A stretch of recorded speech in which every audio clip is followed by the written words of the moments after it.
Bismillah ar-Rahman ar-Rahim. Hello everyone and welcome back to the channel. Welcome to another stream, ladies and gentlemen. We're out here. We're here to talk about all things transfer related, ladies and gentlemen.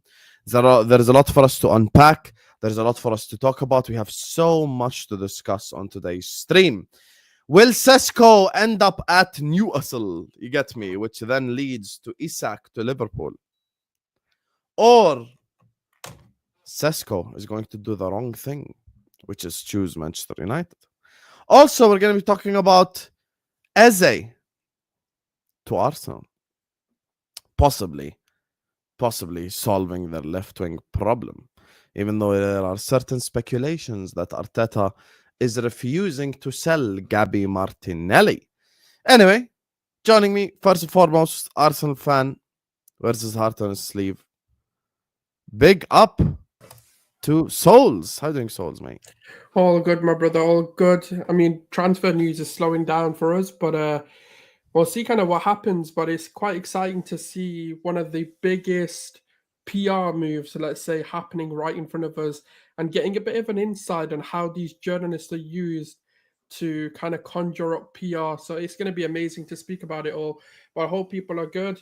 Obviously, like and subscribe as you guys are here. Mm-hmm. How you doing, Hassan? You good? This PR move that you talk about is going to be very interesting. You get me? I look forward to seeing it happen in real time. I'm trying to get to get Staffy on this on the thing. I don't know. He's not responding right now. Hopefully he'll hop on at some point in time. But anyway, make sure you guys are liking. Make sure you guys are subscribing, guys. There's already 500 people in here. We haven't even started the stream yet. We have not even started the stream, Habibis, and there's already 500 people in here. Let's get the likes up, please, early. Make sure you guys are subscribing. Make sure you guys are liking. You guys know how it is. Don't make me look at the like count and then I get disappointed because you guys are moving fraudulent. So, he's here anyway. Hi, Staffy. Hope you're good. So, let's start off by talking about the Sesko thing. You're referring to it, by the way, just quickly. Big up to Ed who says, is Havertz better than Glock 14 now? I don't know if it's who it's targeted at. I always said, look, there's strengths and weaknesses for both of them. So time will tell. I mean, that doesn't mean Gyokeres is crap or Havertz is crap. It just means there's going to be circumstances where I actually prefer Havertz play over Gyokeres. But we'll see how he develops. He's still got time to improve himself and obviously integrate with the team. People want to mock the 20 minutes he got to play. I mean, it's already started, right? The agendas have started. It's going to be a fun season. Let's put it that way. It will be. 2 touches in 20 minutes is mad. But anyway, we're gonna let that. Haaland had 9 and still won man of the match. So let's just talk to me about this whole Sesko situation, because you're saying you think there's like PR moves happening and stuff. Can you expand on that a little bit, please? Yeah, I mean, this is my perspective, so I'm not giving any insider information away or anything of that nature, but just from kind of like how you see the story developing, it kind of feels like a Newcastle PR move, and especially using these credible journalists like the Ben Jacobs, like to a degree like the Fabrizio Romanos, the David Ornsteins. It's quite evident, in my opinion anyway, that they are being used to kind of portray Newcastle as this sort of, we try to keep Isak, we try to do everything in our powers to, you know, not make this move happen. But unfortunately, in the end, you know, Isak wanted the move and there was nothing we could do. But here we go, like, you know, we've got Sesko for you. So I think that's how I feel it is playing out, because you're hearing kind of 2 sides of the story, and, you know, you're kind of seeing this kind of ploy of they're needing to bring a striker in to kind of sweeten the deal, because they've been, like, Newcastle fans have been promised some of the biggest projects in the world football in terms of this conglomerate coming in, the richest owners in world football, richer than PSG, richer than all, to come and transform Newcastle. To lose your prized asset, and I understand people are going to say it's not like he's going for free, he's going for a record-breaking fee, but it still feels a little bit like how in danger is this project? Because if Alexander Isak leaves, who else is leaving? It's not about this summer, by the way. This is a knock-on effect for years to come, because is Bruno Guimaraes going to see the ambition? Is the likes of Anthony Gordon going to see the ambition? You know, like, are players going to want to come in? Because even when you look at Sesko's head, for example, Brian and Wembo comes in, Matthias Cunha comes in. Regardless of what you think of these players, they were one of the highest GA recorded players last season. And that's what made Sesko think, do you know what, there might be a project at United. And that's the kinds of things that players are going to look at. They're not going to look at what's there right now. It's what's going to be there in years to come. And seeing someone like Isak leave is going to be a detriment to that. So Newcastle need to play it in a smart way and kind of spin it to favour their project. And that's what I feel they're doing. But again, I could be wrong on that, but that's the... So I would assume you think Sesko goes to Newcastle. I feel like it has to happen for Isak to leave. Otherwise, I feel they have to hold him hostage. And that's a bad thing for them to do. Like, I don't know. Look, I could be wrong, but I just don't. I don't see it. I don't get it. Man like, said hold him hostage. That's they'd have to. crazy. No, but to save face, they'd have to. I don't know what else they could do because that project fails if he leaves and they don't bring in a Sesko or they don't bring in a caliber like a Sesko. It can't be Wissa. Come on, you're telling me Isak leaves? No, I agree. Wissa cannot replace. Sesko can't replace Isak either, but Wissa definitely can't replace him. No, but at least there's excitement. At least there's like, okay, there's this young talent who looks good. You potential, know, potential. Yeah, there's that potential at least. Wissa, no disrespect to him, he's a good player, but he ain't an Isak. Nobody ever be an Isak. Whereas I'm not saying Sesko will be an Isak, but that potential that you're buying into, like this young talent who looks to be good, babies. Like he could become that in 5-6 years. Like Isak, it's the same story being molded here. But then do they run into the danger of becoming a Brighton? And I feel like that's where Newcastle fans are going to be annoyed regardless of what happens.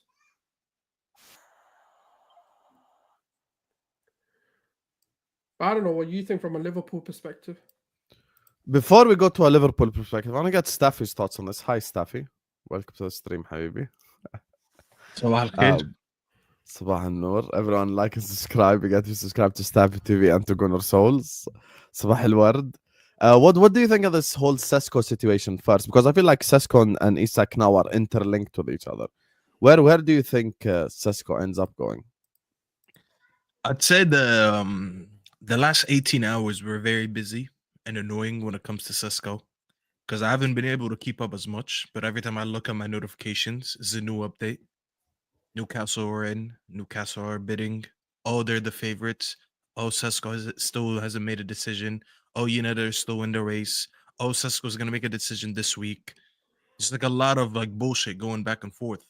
And I don't like when sagas like that happen with my club. It's always entertaining to watch it happen to another club. When it's your club, it's annoying because you got to keep now all the possibilities open. You can't fully rule it out, and you can't fully sit there and be like, "Oh no, nothing is gonna happen." It's a very sticky one right now. I wouldn't be surprised if he goes to either club. If he ends up going to Newcastle, all the indications are there. And if he ends up not going to Newcastle and choose United, you can equally say all the indications are there. Because I'm trying to read in between the lines. Everyone now thinks because that the Slovakian source come out yesterday and said, "Oh, basically like Newcastle are close right now. They're the favorites. They've actually made a bid." Well, United haven't made a bid yet. Then why is Sesko yet to make a decision? If it was that simple, and Newcastle are the only team to make a bid, why is Sesko not coming out and saying, "All right, him and his camp already agreed and he's going to Newcastle"? Why is Fabrizio Romano tweeting 10 minutes ago, by the way, 10 minutes ago, saying that Sesko is going to make his decision over the next few days? Pull up the tweet if you want, Hassan. You know, sitting on his Romano? Yeah, 10 minutes ago, exactly 10 minutes ago. If you want me to read it while you pull it up. Benjamin Sesko will make his final decision soon. Newcastle informed Leipzig last week they're set to match their request. Same for player terms. Manchester United are still there in contact with Leipzig as well, set to bid if Sesko chooses them. I think United are playing this the correct way. I think as much as it looks like Newcastle are in the driver's seat, I actually don't think so. I think the fact that Sesko hasn't made a decision yet, and we didn't even officially bid yet. And let's be honest, United probably shouldn't even be in this situation because we're the club who's kind of washed, 9 Champions League, all those jokes that are being said about us. Then you got Newcastle who made a bid. They're in Champions League. They have the money, and yet a decision hasn't been made. One thing I'll say about Sesko is that he probably proved from this that he's not a mercenary because there's the fact that he's sitting there and he's actually sitting to choose between Newcastle and United when a bid isn't officially there yet, which I think United will make a bid, don't get me wrong, and he's still going to make his decision. I think that's a huge W for United. It's a huge W. Because this could have been in the same day that it was said that they made a bid, we could have had the same outlets or the same news, or even Ornstein and Fabrizio come out and say that Newcastle is his favorite destination. It's so set, he's going to go there. It's actually not happening. The fact that he's waiting for United to make a bid kind of makes me feel like he wants to choose us. The one thing that people might question, so why hasn't he said that yet? Or why hasn't it become public yet? I think because of what happened with Arsenal, I think his camp is being a little bit careful this time. It was very obvious that he wanted Arsenal, remember? And then they ended up pursuing Gyokeres over him. I think he doesn't want to get burnt the same way twice in the same window. So it's more of like, let's just play it cautious this time. Let's not come out and commit to one camp, to one club already. There's no point of saying our favorite destination is United or Newcastle. I think they're playing it smart. I think everyone is playing it smart right now, you know? So it's one that's completely up in the air. I wouldn't say to United fans, just be pessimistic and think he's not coming. That's if you even want him, you know? But I think United are going to 100% put a bid. The bid is £65 million. If United, after all this, don't have £65 million to put for Sesko, forget about Newcastle. That was his price to begin with. His price was 65 plus. I think they wanted 70. So it's not like United are sitting there shocked. They're like, oh my God, Newcastle bid 65. Oh, we must walk away. There's nothing we could do. No, you already knew that was his price anyways. So I still think I still expect the reason why I think he's gonna end up choosing Newcastle though in the end is because of the personal terms. Apparently Newcastle, by the way, guys, we have almost 1,000 people in here. We're not even at 200 likes yet. Like, actually have some shame and hit the like button. Number one. Number two, the reason why I think he chooses Newcastle is because of the personal terms. Apparently Newcastle are offering him a lot better contract, like in terms of like length and wages and stuff like this. So that's the thing for me. Like, that's the thing where I think this creates. Has it come out? Because I didn't see anything about that. Yeah, but that's the speculation around the situation. The reason why Newcastle are looked at by some journalists as the favorite to get Sesko is because of the personal terms. Apparently Newcastle are offering him more money, a longer term of contract and stuff like but this. Who reported that? That's why I'm asking you, because I think it was a Slovenian journalist yesterday. So. Slovenian journalist hype, bro. That's all I'm saying. So that's basically what happened. I'm not really listening to you, but we that's the only Slovenian I listen to. Shout out to Luka Doncic. Spend a few days in Rutgers Park. I mean, sorry, in Dykeman, yeah. Listen, man. Bro, Wallah Azim, as soon as I say Luka Doncic, Wallah Azim, the same moment, he just got a new contract with the Lakers. Wallah Azim, look, it says a few seconds ago. First, sign with the Lakers. You heard us, bro. See, I told you. Call from me. Nowhere miss call. Miss call from me. Let's go. You called me while I was joining, so I just didn't answer. Like I didn't. And at least see, you could tell that I wasn't even on my phone, so I was actually joining. Yeah. Because the notifications. Because I didn't unlock. The thing is with this whole like situation. Look, I think this is all a big PR spin. I'm glad me and Solz agree on this when he first started speaking. I think it's very logical with it.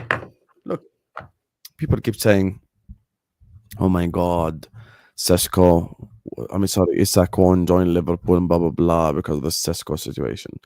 I think there is a lot happening behind the scenes that people don't know. First of all, let's just be serious. There's no way Liverpool are going to go bid for Isak, one bid, and then just walk away. Because we know 110 million will not get accepted. I think what's happened is when you speak to Newcastle and you go like 110 million, we know that's far away from what they actually want for Isak. So probably Newcastle went like, listen, instead of you just keep bidding and bidding and bidding and bidding, let us get our striker, and then eventually we're going to sell you Alexander Isak for the price tag that we can agree on, like probably somewhere in the middle, 125, 130, something like this. I don't think we're going to pay 150 million. I think Newcastle are dreaming when it comes to 150. So for me, I think the dominoes will domino in the end where Sesko does go to Newcastle. And as much as, in my opinion, I think Manchester United are a more attractive club than Newcastle, I do believe that Sesko does look at himself as a Champions League caliber player. And I think it matters to him who is in the Champions League. That's why for me, maybe if it was like let's say a situation where Man United beat Spurs in the final, I would back probably a bit more, Man United to get the player. But as things stand, I just Yeah, but it didn't come out though. It believe could have been next. a Delap situation. Remember when Delap just said he wants Chelsea because he wants to play in the Champions League? It was made clear from the beginning. We didn't wait. He didn't waste anyone's time. He was Yeah, but like, the "Listen, problem is man, this has a I'm domino garbage." effect on everything. So it's a completely different conversation because this has a domino effect. If you look at it at possibly 5 clubs, Sesko to Newcastle, Isak to Liverpool, and then after that, Manchester United need a new player. So if you go get an Ollie Watkins as an example, that's a domino effect right there for Aston Villa. Wissa now at Brentford, still looking for a club. So that's why I'm saying, like, you're in a position now where there are so many clubs that are just like waiting around to see exactly what happens. Like, that's the thing for me. And I already said, listen, me and you have been on the same panel where I said Man United are more attractive than Newcastle. I'm not denying this because of 1 year in the Champions League. But I just think Sesko does look at himself as that type of player. And apparently they're offering him more money and stuff. So if that is true, so yeah. Let me just read this from Omar. He says, all this is PR foreplay to clean up Newcastle's image for the Sesko deal. Yeah, I agree with this. And by the way, there's something that I mentioned yesterday as well. Look, thank you so much, Omar, for the super chat. Make sure you guys are liking and subscribing, like I said. There's something that I mentioned yesterday, Omar, and everyone. Look, like I said, bro, like at the end of the day, this is all. So Craig Hope can come here at the end of the transfer window when Isak is a Liverpool player and go like, guys, we tried our best to keep Isak. We offered them a new contract with a release clause he refused. We tried to do this. We tried to do that. And even if Sesko chooses Man United, they're just going to go like, oh, we tried our best to sign Benjamin Sesko. We tried to get a replacement. And blah. Like, I think at the end of the day, this is just massive PR spins. And at the end of the day, I believe Isak is going to be a Liverpool player during this transfer window.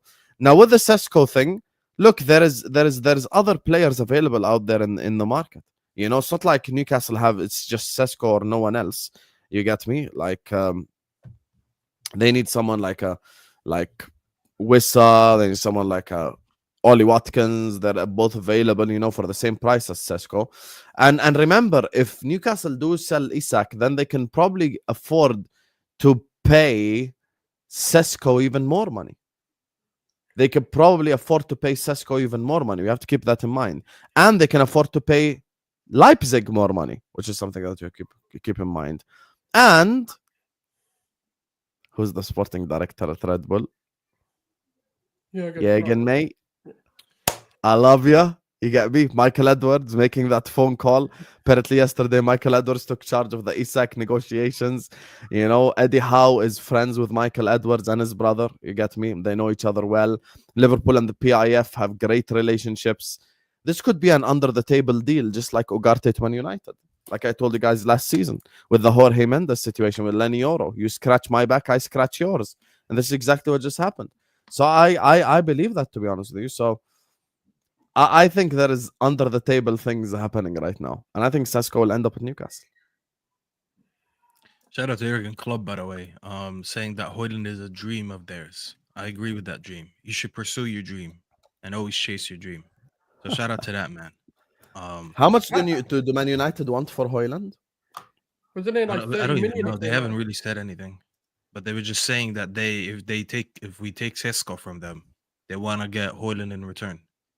That's a great deal if you ask me. I'd go for it.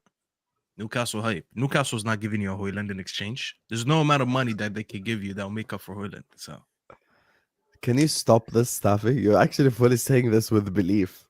You're saying Højlund almost hit you in the face with his shots, and you're saying like you're acting like he's a good player. The ball was like I'm here, and the ball was like 5 to 10 yards away. Wallahi, that's fraud, bro. Wallahi.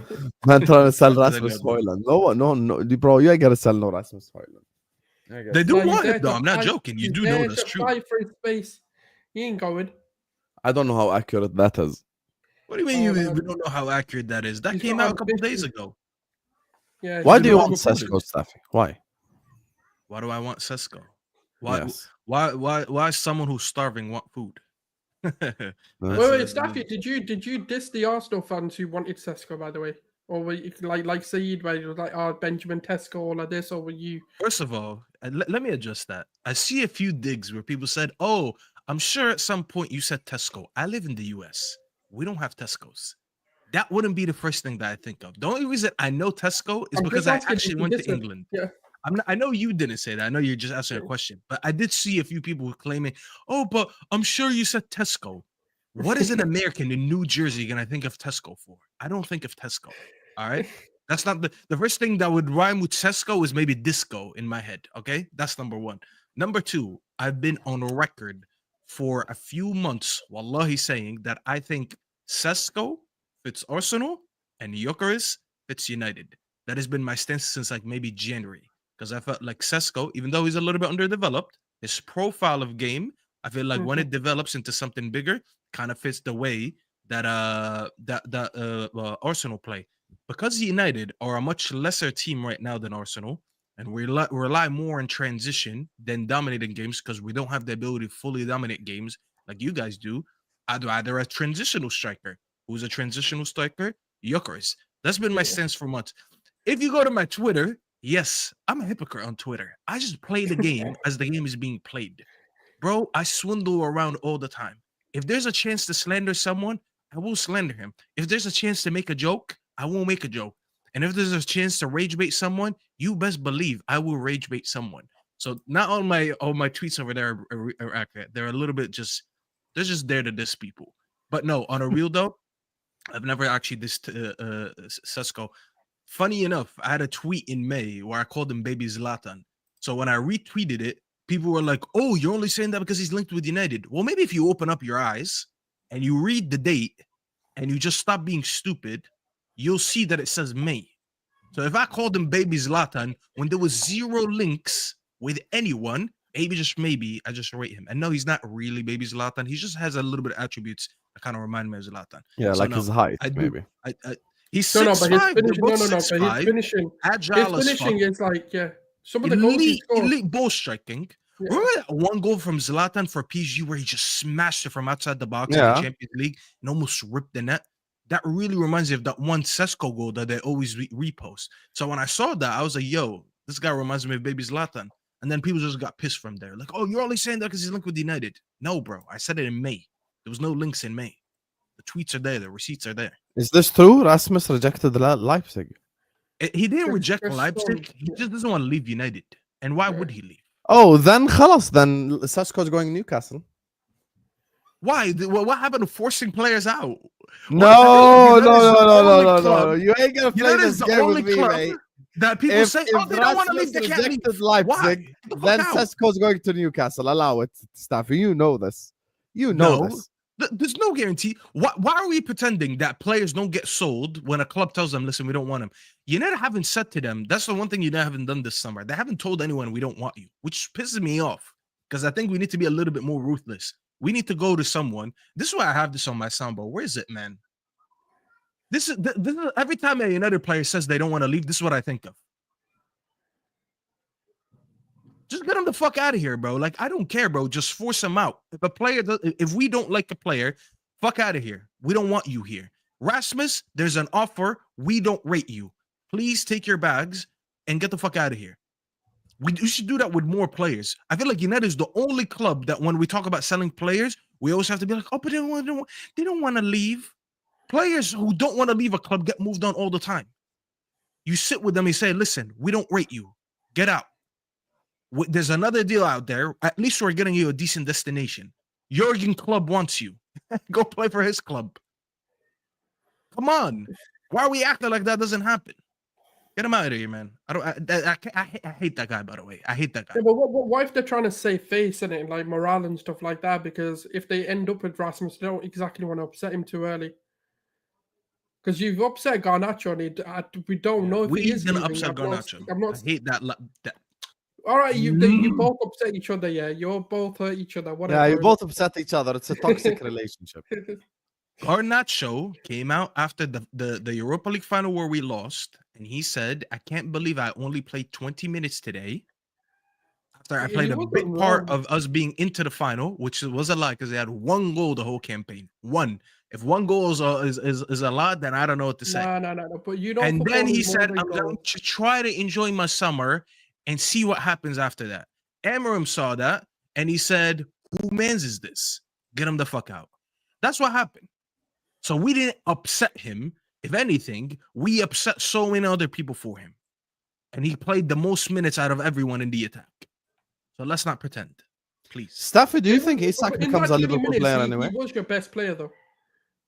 He did a lot in that 20 minutes.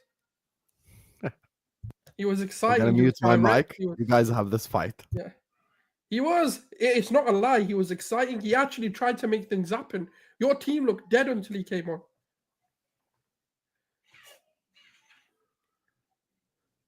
I Yes, can't he believe agrees. every day I step a foot here on YouTube and I got gaslit to my face about There's no things that gaslighting. He I've was, though. lived Go and watch it back. He experienced. was actually good for you guys. Solz, please, let's not pretend that he was our best player In that in a 20 shit game. Was in the that game shit? final. Of course. Yeah, But but he in was that not our fight, best player. he was trying to make things happen, though. That's what I'm trying to say. It doesn't mean the rest of your players are good or bad, but he tried. When he came on, he brought energy. That's what you needed. Solz, I really don't want to talk about the Europa League final. I've gotten No, over but we're that. talking about the Garnacho situation, innit? So he's not. His comments aren't exactly wrong when you look at how things played out. What do 'Cause you if he mean? You hadn't- lost the game, and the first thing you come out is talk about you and what you do. And let's not pretend that that wasn't building up. There's a lot of things that happened before that. When that came out, United fans were fed up. They were like, "Wait, why is every time something go bad, it's all about you? It's not about the team." The last thing I want to hear about after losing a game is, "Oh, I should have played more minutes. I played good this season. Why did I only get 20 minutes? Why did the manager not trust me?" Everyone else, there's so many. Kobe Manu played 2 minutes.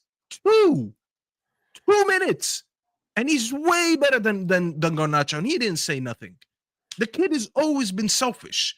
So when he comes out and he makes these comments and it makes his team look bad and it makes his manager look bad, I'm not surprised that the manager said, "You better get yourself another team," because that's selfish. If you lost after you lost to PSG, if Saka came out and said, "I did everything I could. I can't believe I didn't really get more help from my teammates. I've done a lot this season. We should have been winning." Wouldn't you be pissed at Saka? You'd be like, "Wait, hold on. Read the room. We just lost, and we're upset that we got knocked out. And you're just coming out and talking about what you did and what you deserved and what you should have gotten. Come on, man. What are we doing? Is this an individual sport or a To be team honest, sport?" I'd be too pissed off at everything else anyway, so it wouldn't make a Well, difference. there you go then. Yeah. No. But two things can be true. Yes, he can be a selfish and arrogant prick. That can also be true. But at the same time, when you look at the 20 minutes he played, he did look like he could have turned the tide.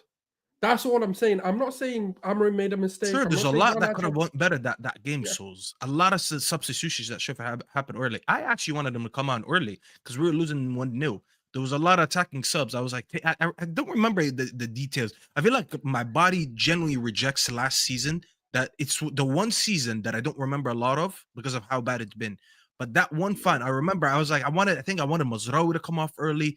I wanted someone from the midfield come off early. And I was like, just bring on attackers. Just Yeah, bring on Mason as many Mount needed attackers as to you come want. off so much Manu was on earlier, the man. bench. Garnacho was on the bench. I can't remember who else was on the bench. And I was just keep bringing him on. Just bring everyone on. And he didn't. No, Why but are we you gotta revisiting understand the it Europa League from final a player anyways? perspective. It's a shit season, and he didn't get much of an opportunity to change things. That could have changed your entire season and made it at least something positive. He almost cost us the semifinal. So if he got benched for the final because he almost cost us the semifinal, it was justified. And if you don't remember, just go watch that second leg. After we took a 3-0 lead in Bilbao, we come back and we're down 1-0. And this motherfucker goes 1-1 with the goalkeeper. And instead of just finishing, he tries to chip him. And then he gets subbed off for Mason Mount. And guess what? Mason Mount comes on and scores 2 goals. Mason Mount, the absolute flop at United, comes on and he has a better game than him.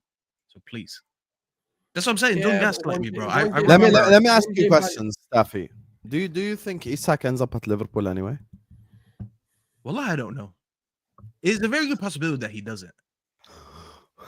Because I'll tell you what, we've seen in the past a player who really wanted to go somewhere, and all the indications show that they should be going, and something ends up happening, and they convince him to stay one more season, I wouldn't say against their will because they're not gonna force a player to stay, but they'll be like, you know what, just swallow up one more season, pause, Mhm. and then we'll send you the season after. Yeah, but then And I kinda Isak feel like that refused could the happen with contract, Isak. even with a contract with a release clause. But isn't the news today that Isak is going back to Newcastle to resume training now? Yeah, but that's not the point. The point is, yeah, but first of all, he has to go to training Well, now. he doesn't have No, to. he doesn't. Gyokeres didn't go Gyökeres back. didn't. He has Yeah, to Gyökeres. because it's August. It's August Yeah, but 1st. Yeah, Gyökeres didn't but go back, and he said no Gyökeres matter what, didn't he's not either. going back. I think they're doing this. I agree with this super chat right here from Muhammad. Big up to you. He says, "So bait Isak has returned after being informed that once Sesko secured the club, will ease their stance and allow him to leave." That's what I think has happened. I genuinely believe that's what's happened. Like I think they probably have gotten some form of green light from Newcastle, and like they're trying to do this right here. Like that's the thing for me. I think after all this, Sesko's just gonna end up at Newcastle, and because of the domino effect, Isak will end up leaving. Because if we're being honest, once again, because we have to keep the same energy, they're not gonna sign an 80 million pound player to sit on the bench. Like let's just be honest and objective here. Let's not lie. Of course, Newcastle are not capable of that. So that's why for me, them looking at Sesko is proof that they're willing to let go. And the thing is with Ben Jacobs is I feel like his stories are a little bit contradictory, because his first story was Liverpool won't bid without encouragement. Okay, so we made our first bid.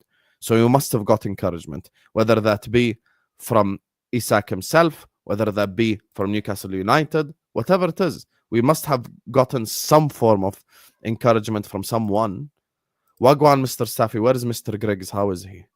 Griggs took a sabbatical after Spurs beat them in the final. He appears every now and then on American Waffle. That's it. Griggs took a sabbatical. Guys, we have 1,300 people in here. We're not even at 500 likes yet. Let's get the likes up. Also, we're closing in on 57k. We're literally 2 subscribers away. Subscribe from your mom phone, from your dad phone, from your brother phone. Go subscribe from every single phone around you right now to the channel. You get me? Hamza, as much as a fraud he is, he literally subscribed from his TV, from his house TV. He subscribed to Donald's Hub. So subscribe to the channel. Like the video right here, if right someone's now. watching from his living room right now, as soon as they turn on YouTube, they're seeing us right now. Yeah, they're So, seeing us. Yeah, Big exactly. up Mama Hamza. Yeah, big up Mama Hamza. Big up the family Hamza. You get me? Big up. So yeah, like and subscribe, chat. The thing is with this whole situation is, look, I'm putting 1 and 1 together. That's why my conclusion is Sesko goes to Newcastle. That's genuinely how I feel about it. Because this whole like Liverpool won't bid without encouragement, it just makes sense. It just makes sense that we got encouraged. Can we picture a scenario where Sesko doesn't go to Newcastle, because we've seen it as well. We had encouragement from RB Leipzig that Sesko wanted.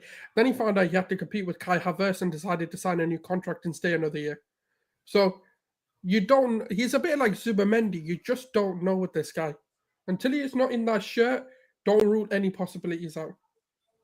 Okay, let me tell you exactly what one of the Newcastle journalists tweeted. If Sesko joins Newcastle, that will allow Isak to leave the club. Liverpool will come back with an increased bid. All this nonsense that Liverpool have made their final bid, they have not made their final bid. That's the Sky I'm not Sports saying that. I'm journalist. saying there can be a scenario where Sesko decides, you know what, actually, nah, I'm all right. Okay, but here, okay, no before. problem. You want to know something? What if Sesko chooses Manchester United? Great question. So Sesko could choose. Yeah, it's out there because Man United are ass right now. But no, I'm saying if you you sound go, like Igal, because he said, "You want to know something?" That's all Igal says. You want to know something? You want to know something? No, Igal keeps saying that. This is true. Look, you want to know something? If Sesko ends up going to Manchester United, then there are other options.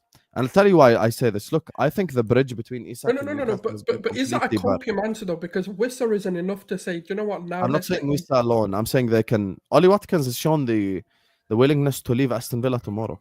I don't know if you've got any Newcastle fans on the comment, but are they going to be happy with? Oh yeah, they're all secretly watching and insulting me. Like I'm just saying, in a hypothetical, like what I feel like if Sesko doesn't happen and United pull off a miracle and get him, they're just going to hold him hostage. Yeah, but when you say they're going to hold him hostage, look, there's Ollie Watkins, there's Wissa, there's many options. I think if Sesko goes to Manchester United, they probably sign Wissa and Thingy and Ollie Watkins both. I feel That's like, you know what, they should sell him anyway, regardless of Sesko coming in, and just improve the squad. Go get. I agree. I actually think Forget selling Isak Ollie is Watkins better and for Wirtz. Go Newcastle. get one of them. Go get one of the attackers because you've already bought in Anthony Elanga. You've got Gordon on the other side. Go get like an Ollie Watkins or whatever, and go get yourself like a proper 10. Go get a creative player who can actually support that front line. Harvey Elliott? Yeah, you're taking the piss, lad. No. I'm not taking the piss. They actually wanted Harvey Elliott. Why am I taking the piss? They actually wanted Harvey Elliott, bro. I ain't lying. You know what? Harvey Elliott's a good player. I just don't know how good he can be. But I feel Hey, like Ligano thinks he's better than Odegaard. Who thinks he's better than Odegaard? Ligano hates Odegaard, so I don't know how credible that is. Ligano thinks Elliott is better than Odegaard. Yeah. Big up Lee. Anyway, so yeah, I think there are options. Solz, the reason why I think this is not over, even if Sesko chooses Man United, is because there's many options. It's a buyer's market.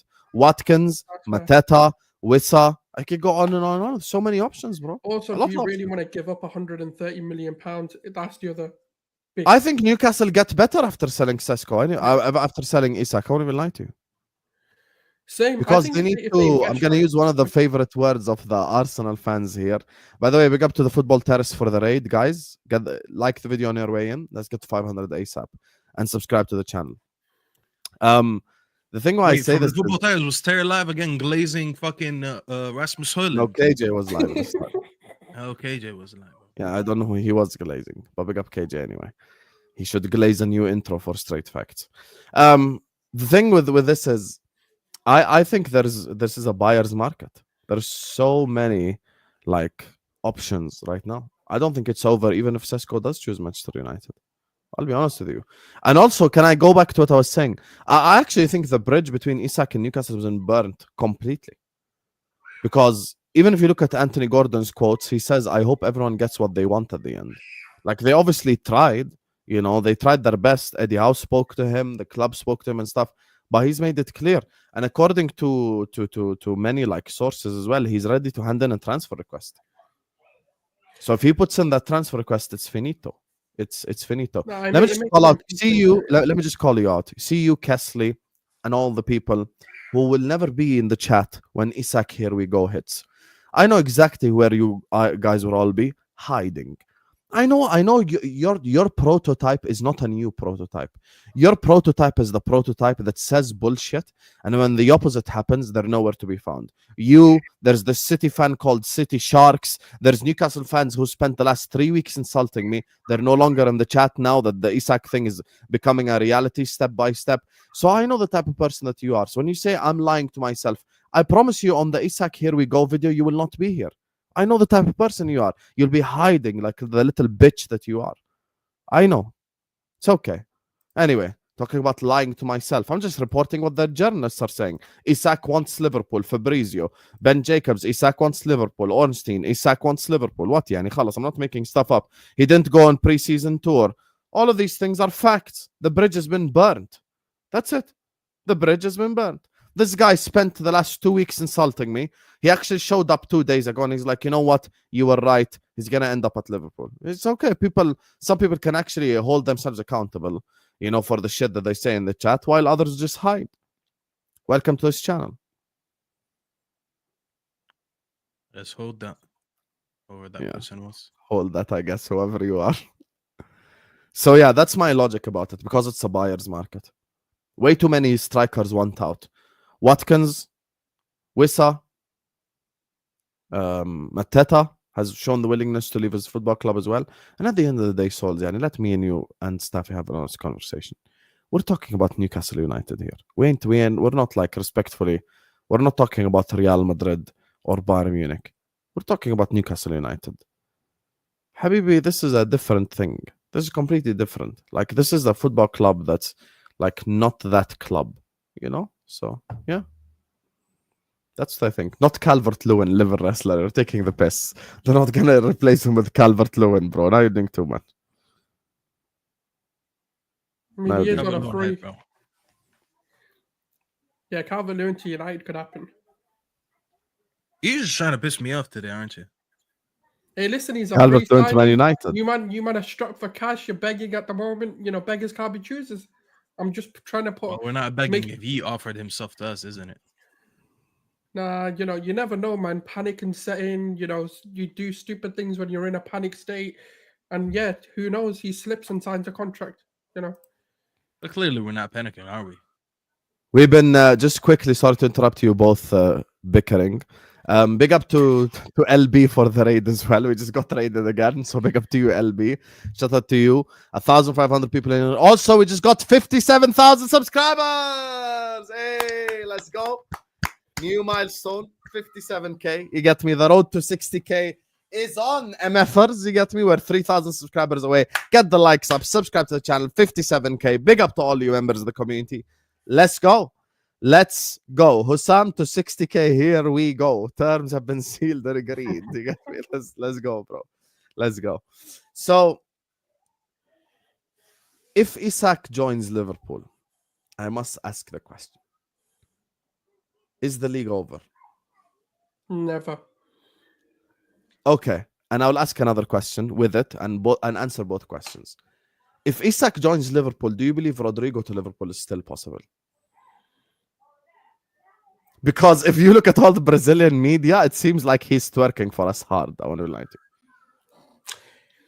But then you listen to that Kiko Suarez, and again, I don't really know who's reliable, who to listen to. But it's looking like Arsenal could be in for him. But I just don't know, like, because I mean, you listen to both narratives, right? Like Eze's coming in to be the 10. They don't see him as a left winger, so that means a left winger could be possible for Arsenal. And obviously, it looks like Rodrygo's the person they internally want. But again, look, Kiko Suarez is putting his entire career on the line, making it seem like he's going to be coming to Arsenal. But is it possible he could join Liverpool on top of Isak? Absolutely. It looks like they've got money to burn this summer, and they're looking to spend it. So there is a world of possibilities where both happen. I mean, you've still got the Nunes sale to make. You've still got a few other players that you can sell on. Like I know Harvey has been touted to be at least 30 million or something. So that there again, like even with that player sales, you're looking at Isak, you're looking to bring him in. It just depends on whether you've overdone it and whether Rodrygo's needed to kind of push you onto something and whether they see the value in bringing him in. That's the only question mark I'd have. But in terms of being able to do it, yes, you can do it. ستافي مالك حبيبي شو رايك انا اجيب المعلقه اطعميك السؤال يعني شو رايك ما تجاوب I'm حبيبي just خلص listening to Solz, bro. I can't listen to حبيبي Solz. هي Solz finished just sat there staring to speak حبيبي talk No, because I'm Talk. doing something on my screen. I'm not Subscribe to staring at Staffy you TV. guys. I'm text her multitasking. later حبيبي If I'm texting her on a computer, a PC, something is wrong with me. you're old innit? So you're old. What do you mean I'm older? Well, what? Like, you think I'm still doing Hotmail 20 years ago? MSN Messenger. Yeah, like MSN Messenger? Like, what's going on here? Oh, that was elite Oh, time. Yeah, good God. time. What were we talking about? Rodrygo? Yeah, Yes, can they and is do the league Rodrygo over? on top Rodrygo's of not- Isak? He's Staffy sending her emails. Yeah. Did you get blocked again? Rodrygo ain't going Remember to- on MSN Messenger when you used to nudge somebody? Nudge. Yeah, nudge, yeah. nudge. Yeah, They used to absolutely. be, and then BBM did the same thing, BlackBerry Messenger, where it's like you ping. can ping someone, yeah. Yeah, Or good old broadcast days, message man. and stuff, yeah. It's the good old days right there. Yeah. That's Staffy's generation. You're literally a year younger than me. 1 year. Yeah. A year could be a different generation. You're Someone born in said I'm faxing her. 1989, right? Emails and faxes. Nah, this chat is crazy. Staffy writing her a fax. Oh my Well, you can't god. write a fax. You fax something. This is how you know Twinny's probably young as hell. But Yeah, 20 is definitely young because he watches anime as well. true. To be fair, I've Yeah. never sent a fax. I know what they are, but I've never sent one. Unks can watch anime too. It's not a young thing. But anyways, back to Rodrygo. Rodrygo ain't going to Liverpool, bro. The whole focus right now. I mean, listen, it's really nice to be in a situation where Rodrygo wants you and you just don't have the capacity right now to take him. You know, that's like having too many hoes at the same time. Like I can't. I have a main hoe and then I have a side hoe and then a third hoe wants to hop out. I just don't have time for all that. You know, so it's a good problem. Me, to I'm have. halal. I only know Idaho. Okay, that was such a dad joke. But But that's the situation with Liverpool right now. And I don't think they're gonna listen. This the amount of time it's gonna take to get this Isak deal done, and the money behind it, and all the resources. Basically, there's no time to really put all your eggs. To split your eggs between Isak and Rodrygo, because those are two big deals. They're gonna take way too long to negotiate, and I'm not gonna lie, it's gonna be an expensive deal as well.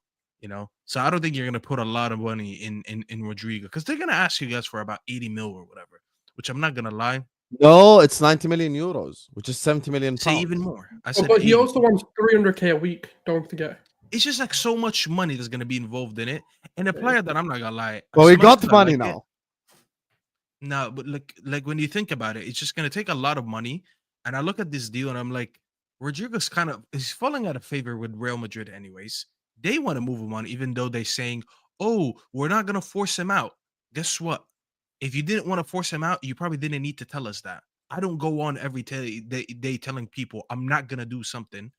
The only reason I'm gonna say it or I'm gonna make it public is maybe people were assuming, or maybe just maybe your actions are showing that when he's been benched the whole Club World Cup and you see Arda Güler starting over him and all that, and now the rumors are they're gonna play two strikers anyways and all that stuff. Just everyone knows like Rodrygo's gonna be he's gonna leave this club eventually. The only reason he's still there is probably because he's just too comfortable in Madrid, and you can argue like with the lifestyle that he has, why would he leave? But this is a deal that I think if clubs are patient and they wait one more year, this deal is going to be a lot more cheaper next year, because you're going to see a whole season where I don't think he's going to get a lot of playing time. He actually might get frustrated with his playing time and eventually ask to be moved or ask his agent to start looking for a move. And as I said, Real Madrid are going to look to cash on him anyways. Like he just doesn't really fit what they need from him. They have two players that can play down the left. That's Mbappe and Vinny, and they already share the pitch together. So he's just completely out of favor. He's not the future right wing for them.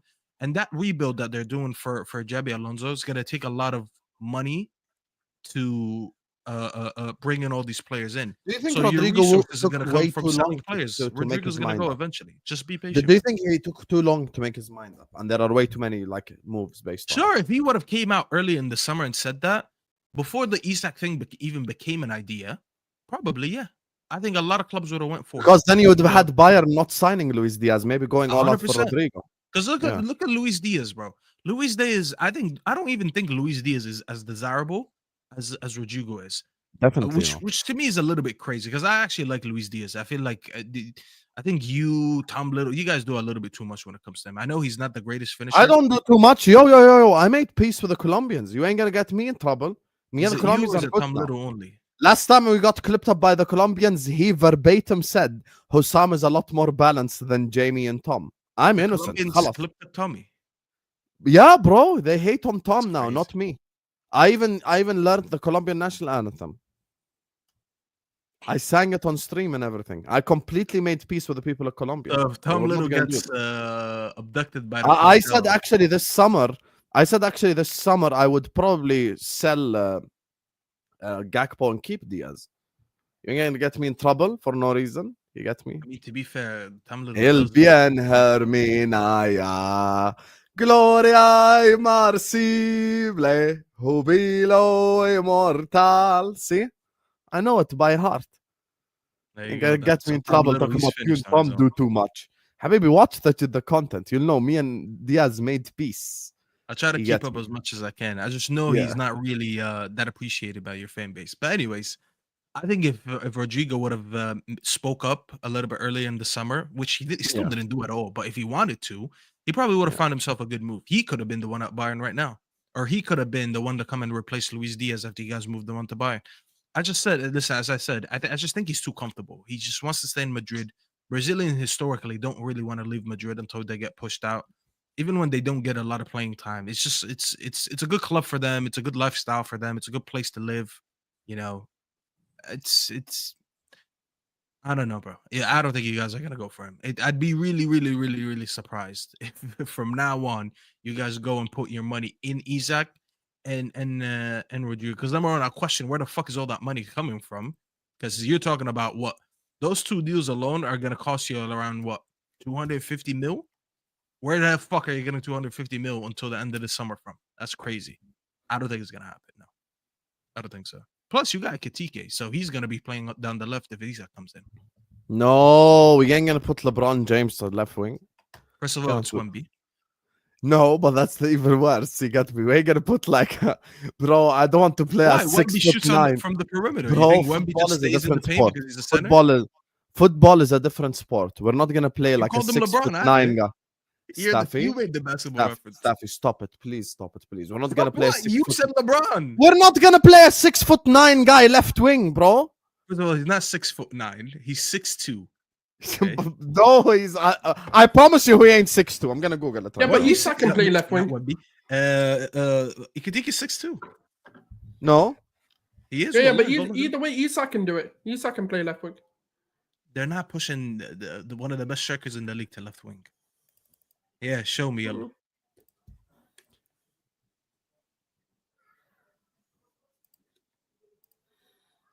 Right. Isn't he the same height as Isak? Not Isak, sorry, Gakpo. He actually is 6'2". Wow, Yeah, I'm I have a only master's in Ekitike. I'm only one foot. You forgot how much I wanted him at United. I knew everything about him. I'm only 1 foot shorter than Ekitike. Damn, fair enough. I'm taller than surprised? Ekitike.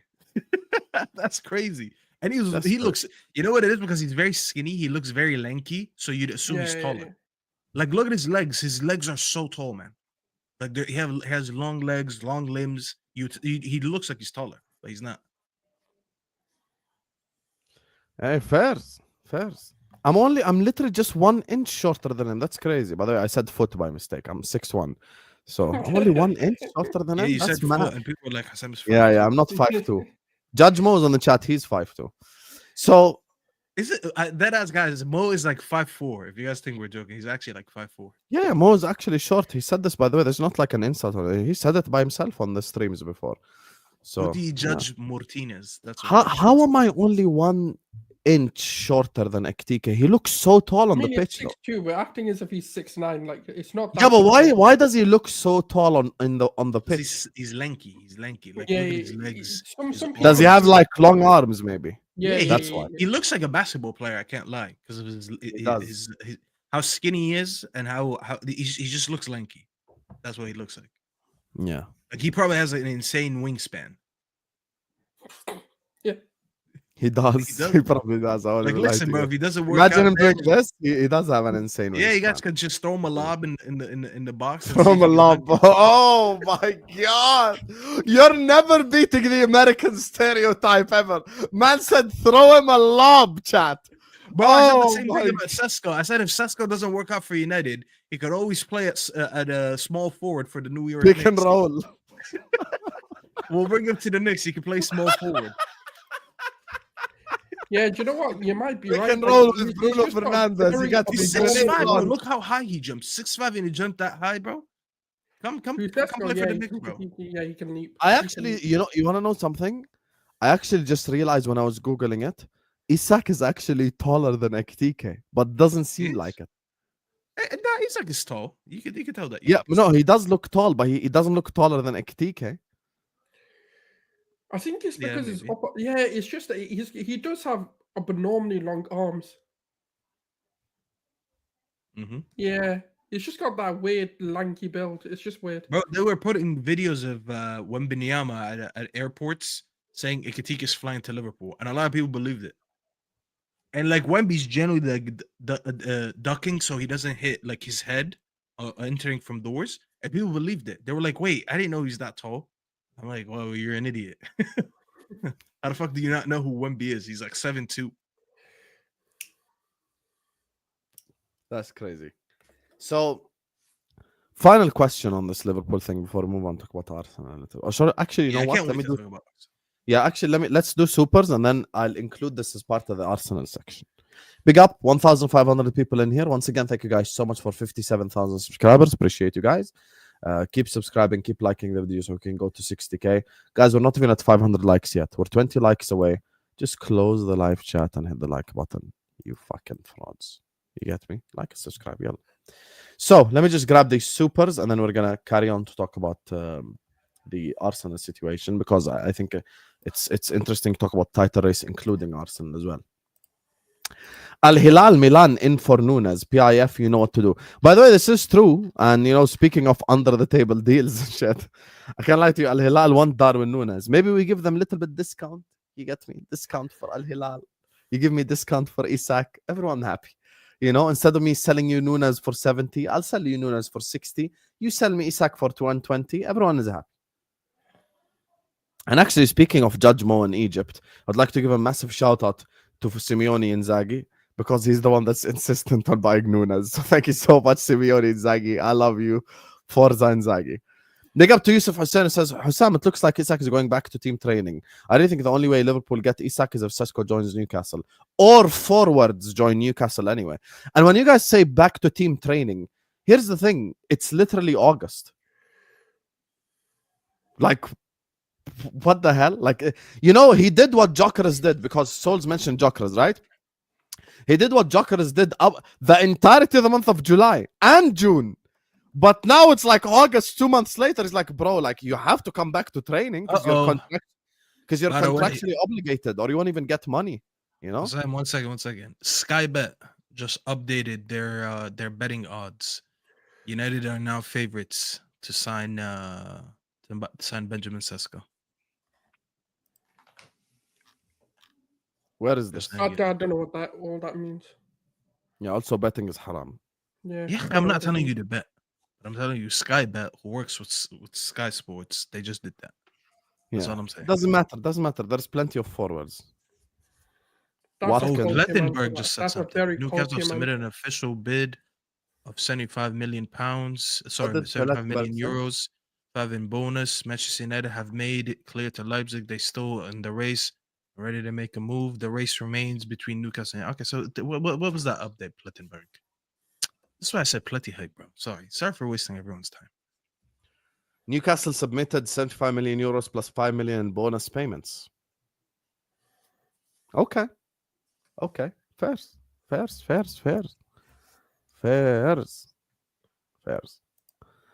Either Isak or Rodrygo is great, no stress. Oh yeah, 100%. If we don't sign Isak but we sign Rodrygo after, bro. Isak is great, Rodrygo's good, but Isak is great. Let's respect Isak. No, I'm not shameless. Isak is in a caliber above Rodrygo, 100%. But Rodrygo comes in and he's immediately the best left winger in the whole league. Who's better than him, left wing, the whole league? I mean, it's not hard. Rodrygo? Okay, we'll take it a step further. Who's a better winger than Rodrygo, full stop, in the whole league? Saka, Salah. That's about End it. of list. Yeah. So we have top 3 wingers in the whole league. Yeah. The thing that pisses me off about Palmer, I feel like Chelsea fans just argue it whichever way suits their narrative. When you argue with them and you have a basis for your argument, they're like, no, he's a 10. Compare him to Odegaard, not to Saka. And then he scores 2 goals against PSG. Palmer is better than Saka. Habibi, choose. Is he a winger or is he a 10? Don't play both sides. That's a good point. Big up to OG, who says, Hussam, with you, why does every game theory scenario end up with LFC getting Isak? It translates to slightly fear and doubt with the exit of Diaz and Nunes. Because it's just logical what I'm saying. I'm following a train of thought that's completely logical that I told you will happen literally before any of the big journalists did. You've been watching my content secretly, and all the Liverpool fans right now in the chat will vouch for me. I've literally been stating things before they even happen, bro. Like plenty of times I've said stuff that before they even happen. So that's the thing. The guy didn't turn up to training, didn't go to preseason. He's ready to hand in a transfer request. So what theory should I do? Isak is going to go to AC Milan. Like, what theory you want me to do, Habibi? The Cypher says, Isak, Timo, French, Isak, Lilac, we're coming for that ass. Brother, you are a Chelsea fan. You're not coming for any ass. You haven't even scratched 80 points since Antonio Conte. So please sit on the floor and allow it. Congrats on 57k, 60k next. Smash the likes, frauds. Big up to you, future Nexus man. I appreciate you, and thank you for the beautiful message. We are at 57k, and 60k is what we're looking at right now. Big up to Twinny, who says at least you know that I'm not a hoe, you hoe, watching anime grown ass man. But the real hoes will be your defense if you don't sign a center back. One Konate injury and it's gonna be a strip club. Yeah, but we're gonna. Everyone watches anime. I don't watch it, but don't let Hassan bully you. Shout out to you, guys. It's cartoons. Also, we're going to sign a center back, 20. Look up Wemby and Ekitike standing next to each other. Is there actually a thing of them standing next If to there's each a other? picture like that, then my life is fulfilled. Wemby, I'd love to see Ekitike. Oh my God, there's an actual picture. Can you post it? Yeah, I'm gonna click He's it and he's probably like, well, he is a foot taller than him. brother. Look at this. He's like a bro. skyscraper compared to him. What's this, Staffy?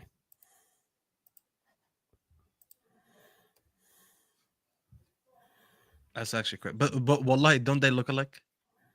Yeah, they do. But man, it looks like he looks like a kid in comparison. It's like a little bro. Ekitike's shoulders is at Wembenyama's belly button. You know how mad that is? That's mad. That's actually mad. Look where his shoulders are. His shoulders are next to his belly, but that's actually mad, bro. Hey, thank you for letting us know. In the words of Staffy, our life is complete. Big up to my guy McGregor. Thanks so much, McGregor, for the super chat. Big up H. Believe Newcastle knew of Isak's decision months ago. Manager wanted PSR headroom. LFC learned and built opportunity. Mismanagement at Newcastle executive level. Strikers will be signed and Isak will come to Liverpool. I agree. And at the end of the day, look, it's kind of amateur hour right now at Newcastle. You make Champions League football, you make no significant signings, no significant improvements. And I speak for Staffy and Solz, I know with this opinion. Signing Anthony Langa ain't scaring nobody. Signing Anthony Langa, it's just like, yeah, okay, you signed the Langa, well done. But no one cares like after that. So I don't think they're executing at a high level like they should be with Champions League qualification. Palmer's elite on both number 10 and right wing. What are you talking about? Yeah, but when Palmer didn't score a goal for 3 months and we said Saka's better, you all told us he's a 10. And then Palmer scores 2 goals against PSG. All of a sudden, he's better than Saka. So choose. Anyway, big up to all of you guys. Make sure you guys are liking and subscribing, as my brothers have pointed out. And let's just move on, talk about the Arsenal. You get me this whole Eze situation and the game yesterday against Spurs. What did you make of the preseason friendly? Do you think there are any signs or things to learn from it, Solz? And also, do you think this calls for Eze to join Arsenal ASAP, given how weak the left wing position is? Yeah, I mean, we need a left winger ASAP, regardless of what these preseasons were going to show us, because the inconsistencies with Trossard and Martinelli and the constant rotation kind of does hamper it. Like we're seeing the right-hand side being utilized so much more, and that's been a problem for us because we've seen that tactic before. We've seen that the right-hand side seems to be the only outlet that we have, and the creative side as well. And that left-hand side is just there, just to exist to make numbers. And we kind of do need to start balancing it a little bit if we want to make that sort of jump to close the gaps between the Liverpools, the Man Cities, whoever else is competing for the league, because it becomes far too predictable. And the likes of Saka have to do far more to kind of get themselves out of situations because the left-hand side isn't doing anything. And obviously you can speak about Kai Havertz and whether he can do more off the ball to kind of create space for the likes of Saka, the Odegaards, and whoever else is playing in the sort of right-hand 10, whether it's Ethan, whether Eze comes in and plays in that. We do definitely need to start bringing in players who are going to balance out the team and actually have something that we can go on the left-hand side and still be just as effective as the likes of Bukayo Saka. I mean, I've had a controversial take in the last few weeks. I've actually said Rafael Leao is the guy who changes everything for us, more than a Rodrygo, more than if Eze came in, because of the dynamics he can give to us. And I think Leao is the perfect signing for us. Now, if the rumours are to be believed, this is, Eze is seen as a 10 more than he is seen as a winger, which would be an interesting thing because then you're talking about your captain here. But when you do kind of go back and analyse last season and when we were chasing games and when we needed a goal, one of the first players that Arteta bought off was Martin Odegaard. Now, a lot of people sit there and go, but that's your captain. You can't be taking him off. Well, Arteta did on multiple occasions when we were down, when we were drawing games. And I know people are going to find that to be quite a hot thing to talk about, but that's the reality. And if we now have someone like an Eze that can come in, we've got Ethan who can come in, that'll be interesting. I mean, on the question of preseason and whether we're learning anything, to be honest with you, when Zubimendi plays, we do look different. But the problem is when Norgard plays, we look kind of the same. And obviously that's a quality difference. There's, obviously Zubimendi's way better than Norgard. Obviously, he's going to do more. Norgard's a better like just space carrier. Like he does cover the ground really well. But at the same time, it's a bit like what I've said about Liverpool as well. When people lost their heads about the AC Milan game, I go, okay, cool. Yes, they got transition quite a bit, and you can look at that as an area of concern if you want to. But it is pre-season. You're not playing at 100%. You're not playing at full capacity. You're being asked to kind of hold back, but just regain fitness, get that match fitness going again, get that rusty legs, kind of out. Because don't forget, we've still got another 2 pre-season. The worst thing you can do is go 100% in these games and then not be ready for your first game because you've now got 5 players injured. So they are obviously training. They're trying to tweak things. But where my disappointment comes in, especially in the Spurs game, it's a lack of experimentation from Arteta. Like, why are we only seeing Gyokeres for 20 minutes? We know what Havertz can do. We know what he brings to the table. Give Gyokeres at least 40 minutes, 45 minutes. Bring him on earlier. Why is Zubimendi only getting 10 minutes? Now, I understand, yes, game management, load management, stuff like that. But if you wanted to play Noni Madueke as your left winger, you've got the perfect guy to experiment with in Ethan Nawari, playing a left-footed player on the left wing. If you wanted that archetype, you had the player there, but you're not playing him. So it does beg questions on whether Arteta has actually learned his game management, or if he's going to be. It's a friendly game, and the guy made 2 or 3 subs. Like when you think of it like that as a friendly game to make 3 subs, it's wild. Slot made 11 subs. You know what I mean? Like, it's a friendly game. It's a friendly game where you should be making subs. That's the whole point of these friendly games. So it blows my mind. I can understand the Emirates Cup and you start making less subs because you need that fitness to come back into them. But we're in an Asia tour. Just bring more players on, man. Like, it's ridiculous what he's doing. Staffy, I feel like you have unpopular things to say about Arsenal right now. Bro, I'm tired of talking about Arsenal, man. Stop inviting me to shows to talk about Arsenal. I sit here, I get cussed. I'm gonna get attacked. I'm gonna get racially abused. I'm gonna get everything done. Well, not by you guys, but you know what I mean. What do you want me to say about Arsenal, man? Are we talking about the game? Are we talking about the signings? Are we talking about Eze? Say whatever you want, Habibi. Here, yeah, Habibi, they need Eze. Eze, good player. I like Eze. Safe space. I've always thought I've always had a concern about Eze going to a top 6 team. And no, I didn't only say that because he's linked with Arsenal. I've generally had this opinion for a couple years. Doesn't mean that him going to Arsenal isn't a good move. It doesn't mean that he doesn't give them stuff that they don't have. I think he goes there. I actually don't think he should play in the 10. Excuse me. I think he should play on the left. They lack creativity on that pitch. There's not a lot of creators.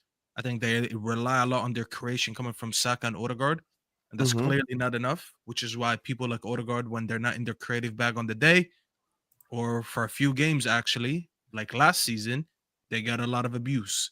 When you look around them, just last game against Spurs as an example, when you have Rice and Norgard playing on the pitch, there's only one creative player in that midfield, which is technically Odegaard. And then when you don't get the creativity for them, people are going to ignore everyone else and look at him. Saka, same thing. I mean, the guy, for fuck's sake, the guy was out for 4 months for an injury. The guy needs time, bro. These type of injuries take time. Some players never come back the same way. Some players do, but it takes some time to get, because his game, I think the type of player Saka is, he relies a lot on his physical attributes, which is his explosiveness. And when you take that away, now he has to figure out more ways to be effective, or you just have to wait until we see if he works himself back to that or not, But you do need an Eze type of player, someone who is a creative mind playing down that left. The reason I want him down that left is because I know he will find himself in central areas. But I don't want you to start centrally. I need you to start wide and drift centrally. And that's what you need, especially when you play with someone like, what's his name? Gyokeres. Gyokeres is going to need creators around him. You don't bring Gyokeres in. I keep saying that. And I'm so happy that I saw in the news today that they're saying Arteta's adjusting things now that he has Gyokeres in his team. Because when I suggested that, and to be fair, I've heard to one of your shows, Solz, you were on this channel, and I remember I was driving home and I was listening to you guys, and you actually were probably the only Arsenal fan I heard say that you don't bring in Gyokeres, drop him into this team, and expect him to do everything that we were doing with Havertz or what we want him to do. You actually need to play and change your play around. You're the only one that says that. I say that, and it's go stick back to baseball. But anyways, I'm happy that Arteta came out and say that, because these are the adjustments that you need to make to affect the Gyokeres. But you're desperate for a creator right now. You can't go in after having a 50 goal scorer in Europe last season, which he won't score 50 in the Premier League. We know that. But you don't bring in someone who bangs goals for fun, and you don't give him creators around him. Saka's not enough, and Odegaard is not enough. Eze is the idea is correct. So whether you get Eze or not, but the idea is correct. So I won't sit here and attack it. Whether it works or not, we'll wait for that. But you do need a creator down that left. You don't even have, I'll tell you this. This team's like Liverpool that got away for years for not having too many creators, because they had someone like Trent who creates from the back line. So you had someone who inverts from right back. The problem is Arsenal have 2 center backs playing fullback as well. But that was I was gonna say. They don't have even someone in their back line that's creative like that. Lewis Skelly, when he inverts, he inverts into that second, you could say, double pivot role next to whoever's next to him. So he kind of plays a role in that, but that's not a creative role. Your center backs, I mean, you don't expect your center backs to really be creators, but you don't have that. And your right back, same thing.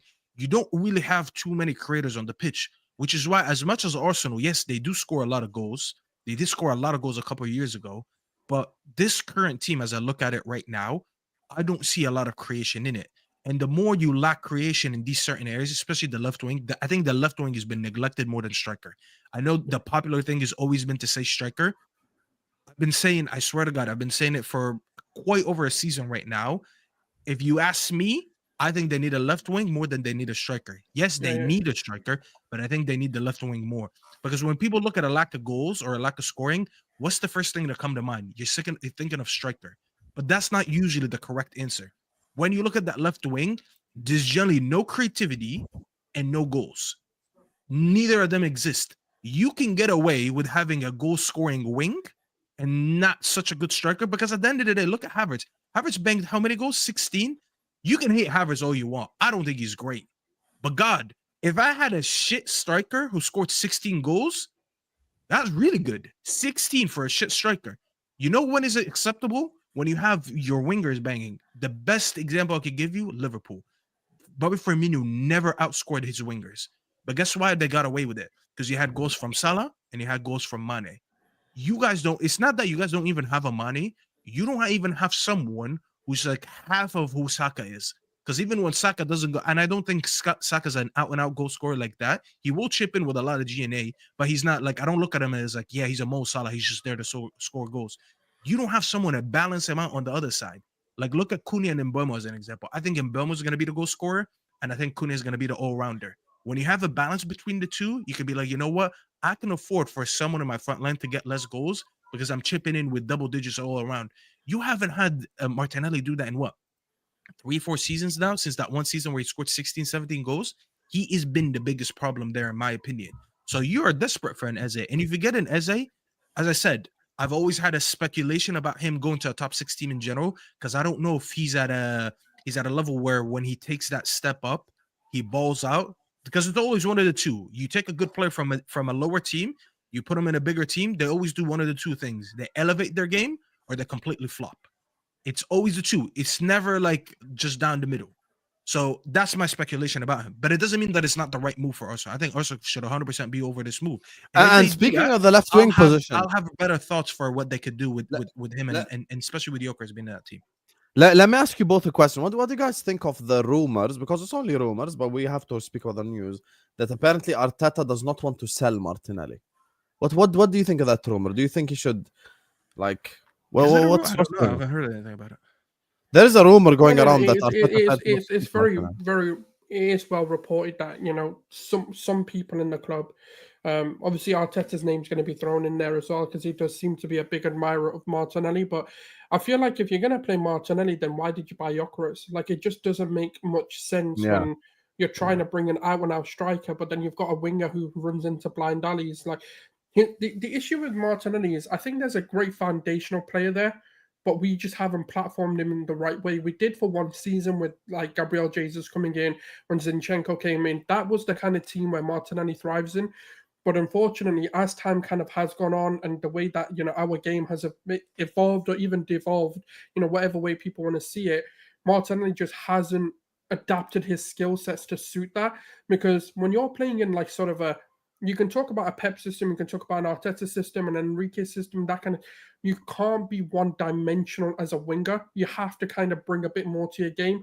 Like, the issue with Martinelli is he doesn't scan enough for me. Like, if he scans and knew what his options were before he kind of got the ball, he'd be a brilliant player. Reece Nelson has actually looked like your best left winger, which is he crazy. fools people. He fools people so much. He does this every preseason, man.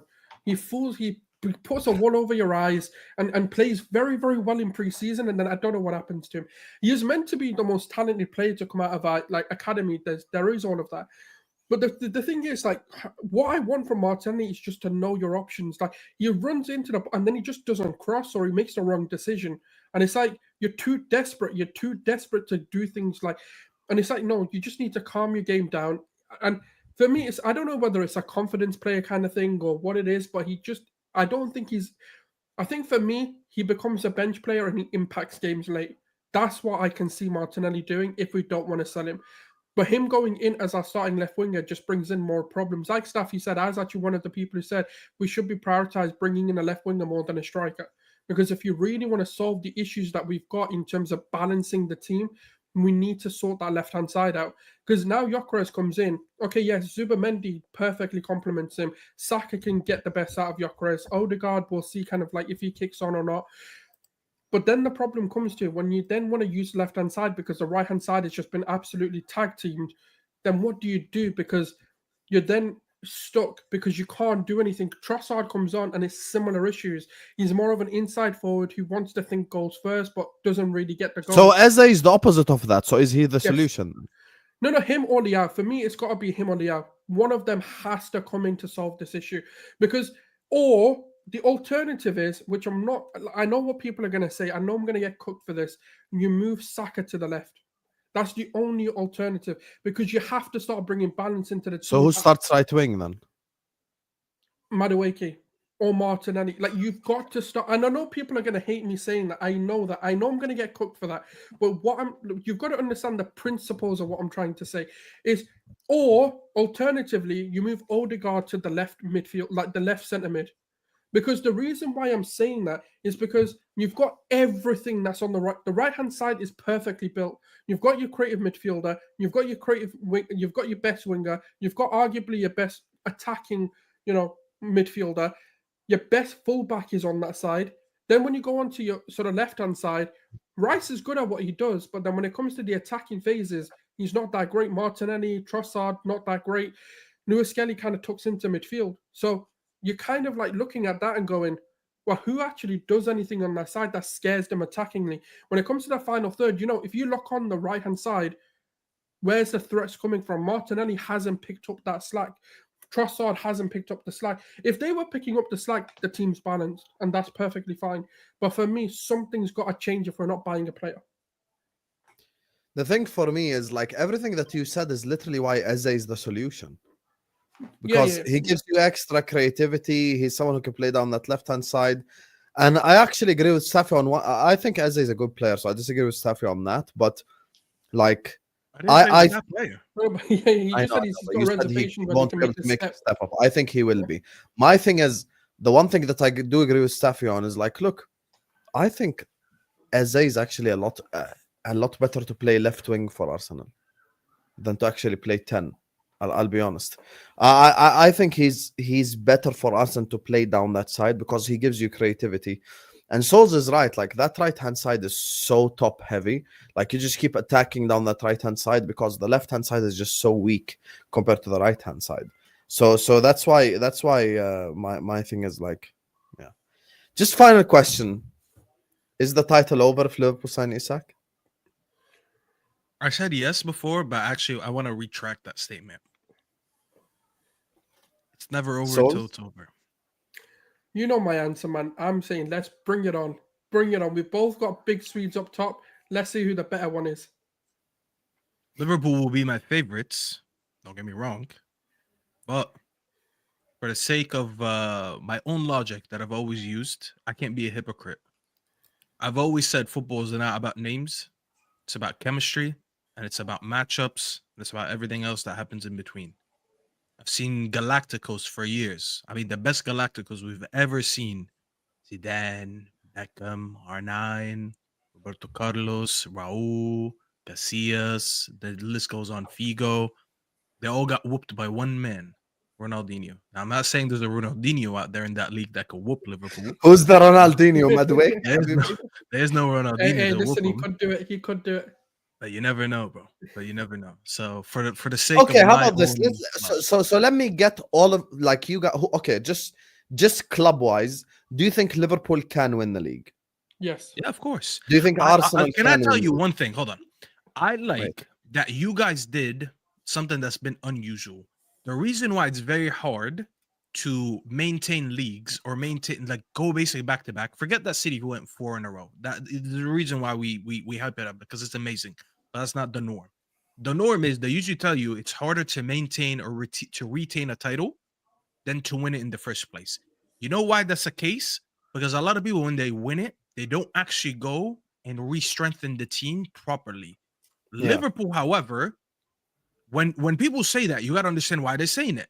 It's because of that. Liverpool actually did the opposite. Liverpool won the league and they strengthened crazy. So it's not like you're going back to back with the same team again. You've actually made a lot of changes. Oh yeah, But if we that- ran it back, we wouldn't have won. 100%. We would Exactly. That's the issue a lot of teams do. A lot of teams run it back with the same exact team. Sam, since I'm on this channel, because I've always seen you on the terrace, suck my dick, Sam, because there's never been a comment that I've ever said on YouTube where this Sam piece of shit never said anything negative about me. I will sit here and say free Palestine, and he'll try to find something wrong with that statement. Suck my dick, Sam. I'm so happy that I seen you here because I never say that on the terrace. I try to. It's not that I won't respect this channel, but I try to respect the audience a little bit more. I try to be a little bit more professional. But right here, bro, hold my fucking nuts in your mouth, you bitch. Big up Sam. So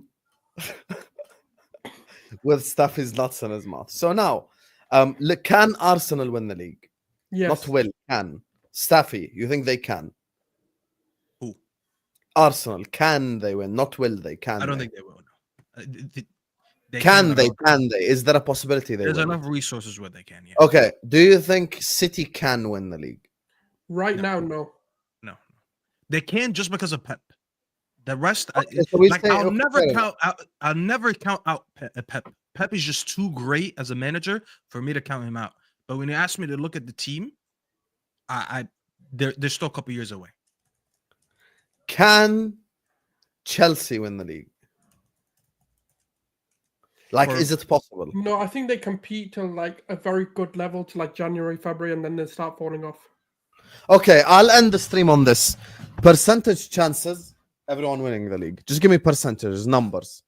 I don't know the numbers, but I'll tell you Liverpool's the highest. No, I want numbers. You're I'd not say, gonna. okay, if you want numbers, I'd say Liverpool 50%, Arsenal 30%, and then between City and Chelsea 10-10. As it currently stands. Okay, Staffy, what's yours? I didn't think of the numbers, but I can just tell you who I think my favorites are in order. I think Liverpool's favorite, Mm-hmm. and I think, you know, this is gonna surprise you. I'm actually putting Arsenal and Chelsea ahead of City. Not just Arsenal. I'm putting Arsenal and City. Arsenal and Chelsea ahead of City. I think City has Chelsea has a better chance to win because I think their team is more complete and more of an. I see more of a final picture in their team than City. I think City still they need a lot of work in that back line. That back line, bro, they're gonna be conceding goals for fun this season. Okay. On that note, we're gonna wrap up the stream. Gunnar Solz is in the description. Staffy TV is in the description. Go subscribe to both of their channels. And once again, thank you guys so much for 57k. We have 57k subscribers. Thank you guys. Like this video on your way out. Subscribe to the channel. I'm gonna be back at 11 p.m. inshallah tonight by myself to talk about Liverpool related activity. So do join in for that stream as well. And this stream is taking over to Footy Judge Mo. He is live, and there is one thing that boils Mo's blood more than anything. I want you all to copy paste the message I'm about to write in the chat. Just copy paste big up Inzaghi.